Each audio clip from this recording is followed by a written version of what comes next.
ഇടതുപക്ഷ പ്രസ്ഥാനങ്ങൾ ഉയർത്തിപ്പിടിക്കുന്ന മൂല്യങ്ങളിൽ വിട്ടുവീഴ്ച പാടില്ല എന്നതാണ്. അതുകൊണ്ടാണ് ഞങ്ങൾ CPM-ആയിട്ട് പിണങ്ങേണ്ടി വന്നത്.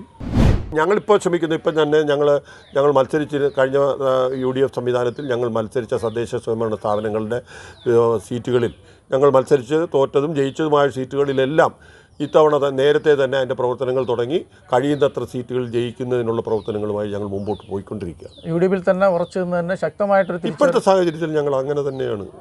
വളരെ വർഷക്കാലം ഈ ഇടതുപക്ഷ പ്രസ്ഥാനത്തോട് കമ്മ്യൂണിസ്റ്റ് പാർട്ടിയോട് ചേർന്ന് നിന്നാണ് RSP പ്രവർത്തിച്ചിരുന്നത്. ആ സമയത്തൊക്കെ തദ്ദേശ സ്ഥാപനങ്ങളിലാവട്ടെ അല്ലെ നിയമസഭയിലാവട്ടെ അങ്ങനെ വലിയ പ്രാതിനിധ്യം കമ്മ്യൂണിസ്റ്റ് പാർട്ടിയോട് നിന്നപ്പോൾ RSP എന്ന പാർട്ടിക്ക് ഉണ്ടായിരുന്നു. ഒരുപാട് തദ്ദേശ സ്ഥാപനങ്ങൾ ഭരിക്കാനും മന്ത്രി എന്ന നിലയിൽ അതിനുള്ള എല്ലാം ഉണ്ടായിരുന്നു. പക്ഷേ അവിടെ നിന്ന് മാറി UDF-ൽ വന്നതിന് ശേഷം അത്തരത്തിലൊരു പ്രബലമായിട്ട് ഈ തദ്ദേശ സ്ഥാപനങ്ങളിൽ മെമ്പർമാരുണ്ടാകാനോ അല്ലെങ്കിൽ നിയമസഭയിൽ പ്രാതിനിധ്യം തെളിയിക്കാനോ ഒക്കെ വളരെയധികം ബുദ്ധിമുട്ട് അനുഭവപ്പെടുന്ന ഒരു കഴിഞ്ഞ 10 കൊല്ലക്കാലമായിട്ട് ഇപ്പോൾ ഏതാണ്ട് ഒരു വർഷത്തിനുള്ളിൽ 8-10 മാസത്തിനുള്ളിൽ തന്നെ തദ്ദേശ സ്ഥാപനങ്ങളിലേക്കും അതേപോലെ നിയമസഭയിലേക്കും തെരഞ്ഞെടുപ്പ് വരികയാണ്. ഈ ഒരു മുൻകാലങ്ങളുടെ അടിസ്ഥാനത്തിൽ തിരിച്ച് ഒരു കമ്മ്യൂണിസ്റ്റ് പ്രസ്ഥാനത്തിലേക്ക് ഒരു പോക്കുണ്ടോ, അതോ ഇതിൽ നിന്നും ശക്തികളും ഇത്രയും പാഠം പഠിച്ചുകൊണ്ട് വലിയൊരു മുന്നേറ്റം ഈ അടുത്ത് വരുന്ന തെരഞ്ഞെടുപ്പിലേക്ക് RSPയുടെ ഭാഗത്തു നിന്നുണ്ടാവും? എന്താണ് അങ്ങയുടെ അഭിപ്രായം? അത് പറയുമ്പോൾ ഈ RSPയുടെ ചരിത്രപരമായ ഒരു പശ്ചാത്തലം കൂടെ പറയുമ്പോഴേ അത് പൂർണ്ണമാവുകയുള്ളൂ. ഇത് ശരിക്കും RSP എന്ന പാർട്ടി രൂപീകരിക്കുന്നതിന് മുമ്പ് തന്നെ ഒരു ട്രേഡ് യൂണിയൻ സംഘടനയായിട്ട് പ്രവർത്തിച്ചത്, തൊഴിലാളികളെ സംഘടിപ്പിച്ചുകൊണ്ട്, അത് പ്രത്യേകിച്ചും പഴയ തിരുവിതാംകൂർ ഭാഗത്ത് കൊല്ലം, തിരുവനന്തപുരം, ആലപ്പുഴ, കോട്ടയം, ഇടുക്കി പ്രദേശങ്ങളിലെ തൊഴിലാളികളെ സംഘടിപ്പിച്ചുകൊണ്ട് തൊഴിലാളി സംഘടനയായി രൂപപ്പെട്ട ഒരു പാർട്ടിയാണ്. അപ്പോൾ സ്വാഭാവികമായിട്ടും തെരഞ്ഞെടുപ്പ് മത്സരിക്കണമെങ്കിൽ ഒരു പാർട്ടി, അങ്ങനെയാണ് KSP ആയിരുന്ന ആദ്യം ദേശീയ തലത്തിൽ പ്രവർത്തിക്കുന്ന ഒരു പാർട്ടിയുമായി നമുക്ക് പ്രാദേശിക തലത്തിൽ ദേശീയമായ ഒരു കാഴ്ചപ്പാടുണ്ടാകണമെന്ന് ആദ്യത്തെ പ്രതിബദ്ധത തൊഴിലാളികളോടായിരുന്നു. അത് ഇപ്പോഴും അത് തന്നെയാണ്. അന്നും ഇന്നും തൊഴിലാളികളുടെ അടിസ്ഥാനപ്പെടുത്തിയിട്ടുള്ള ഒരു പാർട്ടിയാണ് നമ്മൾ. തൊഴിലാളി വർഗത്തിൻ്റെ അവരുടെ ഉന്നമനത്തിന് വേണ്ടി പ്രവർത്തിക്കുന്ന ഒരു സംഘടന എന്ന നിലയിലാണ് RSP അറിയപ്പെടുന്നത്. അന്നും ഇന്നും ബംഗാളിലെ RSPയുമായി ചേർന്നാണ് RSP 52-ന് ശേഷമാണ് RSP ആയി പ്രവർത്തിച്ചതിന് ശേഷം, അതിന് ശേഷമാണ് സ്വാതന്ത്ര്യ സമരത്തിന് ശേഷം മലബാറും കൊച്ചിയും മലബാറും തിരുവിതാംകൂറും കൂടെ ചേർന്ന് കേരളം രൂപപ്പെട്ടു വന്നപ്പോൾ നമ്മുടെ പ്രധാനമായിട്ടുള്ള പ്രവർത്തന മേഖല തിരുവിതാംകൂർ മേഖലയായിരുന്നു. മലബാർ മേഖലയിലേക്ക് RSP അന്നും തൊഴിലാളി സംഘടന ഉണ്ടായിരുന്നത് കഴിച്ചാൽ പാർട്ടി പ്രവർത്തനം അന്നും മലബാർ മേഖലയിൽ പരിമിതമായ പാർട്ടി പ്രവർത്തനം മാത്രം നടത്തിയിരുന്ന ഒരു പാർട്ടിയാണ്.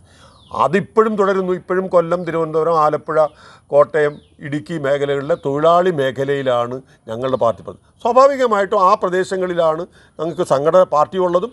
പാർട്ടി അതുകൊണ്ടാണ് അവിടുത്തെ പ്രാദേശിക തിരഞ്ഞെടുപ്പുകളിൽ, തദ്ദേശ സ്വയംഭരണ സ്ഥാപനങ്ങളിലെ തിരഞ്ഞെടുപ്പുകളിൽ അത് വളരെ വർഷക്കാലം ഇടതുമുന്നണിയുമായിട്ട് യോജിച്ച് പ്രവർത്തിച്ചുകൊണ്ടിരിക്കുമ്പോൾ സ്വാഭാവികമായിട്ടും അന്ന് CPM, CPI, RSP എന്ന 3 പ്രധാനപ്പെട്ട ഇടതുപക്ഷ പാർട്ടികൾ മാത്രം ഉണ്ടായിരുന്നപ്പോൾ കുറച്ചുകൂടി മെച്ചപ്പെട്ട സംഖ്യ അല്ലെങ്കിൽ എണ്ണത്തിൽ കൂടുതൽ മത്സരിക്കാനുള്ള അവസരം നമുക്ക് ലഭിച്ചിരുന്നു എന്നുള്ളത് സത്യമാണ്. അത് കഴിഞ്ഞ് മാത്രമല്ല, നമ്മളിപ്പോൾ മാത്രമല്ല UDF-ൽ പ്രവർത്തിക്കുന്നത്. 89-ലെ അച്യുതമേനോൻ മിനിസ്ട്രിയുടെ കാലത്ത് അന്ന് കോൺഗ്രസുമായി ചേർന്നാണ് ആ മുന്നണി ഉണ്ടാക്കുന്നത്. 88 അടിയന്തരാവസ്ഥ കാലത്ത് പോലും 79 തൊട്ട് 69 തൊട്ട് അടിയന്തരാവസ്ഥ അന്നും കോൺഗ്രസുമായി ചേർന്നാണ്. അച്യുതമേനോൻ മിനിസ്ട്രി ഉണ്ടാക്കുമ്പോൾ RSP അതിലംഗമായിരുന്നു. അന്ന് കോൺഗ്രസും RSPയും ലീഗും എല്ലാം ചേർന്ന മുന്നണിയായിരുന്നു. അന്നാണ് UDF-ൻ്റെ ആദ്യത്തെ മുന്നണി ഉണ്ടാകുന്നത്. അതിനുശേഷം പിന്നെയും രാഷ്ട്രീയ സാഹചര്യങ്ങൾ വിലയിരുത്തിക്കൊണ്ട് ഇന്ത്യയിലെ ഇടതുപക്ഷ പ്രസ്ഥാനങ്ങളുടെ കൂട്ടായ പ്രവർത്തനം ആവശ്യമാണ്, തൊഴിലാളി വർഗത്തിൻ്റെ മുന്നേറ്റത്തിന് അത് അനിവാര്യമാണെന്ന് കണ്ടുകൊണ്ടാണ് വീണ്ടും ഇടതുപക്ഷത്തുമായി ചേർന്ന് പ്രവർത്തിക്കാൻ തുടങ്ങുന്നത്. സ്വാഭാവികമായിട്ടും ഇടതുപക്ഷ പ്രസ്ഥാനങ്ങൾ മാത്രമായിട്ടുള്ള ഒരു മുന്നണിയിലാകുമ്പോൾ ഞങ്ങൾക്ക് കൂടുതൽ അവസരമുണ്ടായിരുന്നു. UDF-ൽ വരുമ്പോൾ അവിടെ പാർട്ടികൾ കൂടുതലാണ്. പിന്നെ പ്രത്യേകിച്ചും മലബാർ മേഖലകളിലൊക്കെ ചെല്ലുമ്പോൾ അവിടെ മറ്റ് ഘടകകക്ഷികളെല്ലാം കൂടുതൽ ശക്തമായതുകൊണ്ട് ഞങ്ങൾക്ക് അവിടെ മത്സരിക്കാൻ കിട്ടുന്ന അവസരങ്ങൾ കുറഞ്ഞിട്ടുണ്ട്. പിന്നെ അത് മാത്രമല്ല, ഒരു 2 മുന്നണികളായി നിന്ന് ശക്തമായ മത്സരം നടത്തിക്കൊണ്ടിരുന്ന ഒരു മുന്നണിയിലേക്ക് മാറി വന്നു കഴിയുമ്പോൾ ഞങ്ങൾക്കുണ്ടായിട്ടുള്ള ഒരുപാട് അവസരങ്ങളുണ്ട്. ഇപ്പം CPM-ആയിട്ട് തന്നെ നേരിട്ട് മത്സരിക്കേണ്ട അവസരങ്ങളുണ്ടാകും. പണ്ടാണ് ഞങ്ങൾ കോൺഗ്രസുമായിട്ടാണ് അല്ലെങ്കിൽ UDF-ലെ ഏതെങ്കിലും കക്ഷിയായിട്ടാണ് മത്സരിക്കേണ്ടത്. ഇവിടെ ആകുമ്പോൾ ശക്തമായ CPM ബേസുള്ള സ്ഥലങ്ങളിൽ പോലും ഞങ്ങൾക്ക് മത്സരിക്കേണ്ട സാഹചര്യങ്ങളുണ്ടാവും. സ്വാഭാവികമായും എണ്ണത്തിൽ കുറവ് വരുന്നു. പക്ഷേ ഇപ്പോഴും ഞങ്ങൾ തൊഴിലാളി വർഗത്തിൻ്റെ അടിസ്ഥാനപ്പെടുത്തി അല്ലെങ്കിൽ തൊഴിലാളി വർഗം അടിസ്ഥാനമായിട്ടുള്ള ഒരു പാർട്ടി എന്ന നിലയിൽ തൊഴിലാളികളുടെ പ്രവർത്തനങ്ങളും തൊഴിലാളി പ്രവർത്തനങ്ങളുമായി മുമ്പോട്ട് പോകുന്ന ഒരു പ്രസ്ഥാനം എന്ന നിലയിൽ ഞങ്ങളുടെ പരിമിതികൾ ഞങ്ങൾക്കുണ്ട്. ഈ മുന്നണിയിൽ ഞങ്ങൾക്ക് ഒരുപാട് പരിമിതികളുണ്ട് എന്ന് അറിഞ്ഞുകൊണ്ട് തന്നെ പക്ഷേ അപ്പോൾ ഞങ്ങളത് പറയുമ്പോഴും ഇടതുപക്ഷ പ്രസ്ഥാനങ്ങൾ ഉയർത്തിപ്പിടിക്കുന്ന മൂല്യങ്ങളിൽ വിട്ടുവീഴ്ച പാടില്ല എന്നതാണ്. അതുകൊണ്ടാണ് ഞങ്ങൾ CPM-ആയിട്ട് പിണങ്ങേണ്ടി വന്നതും.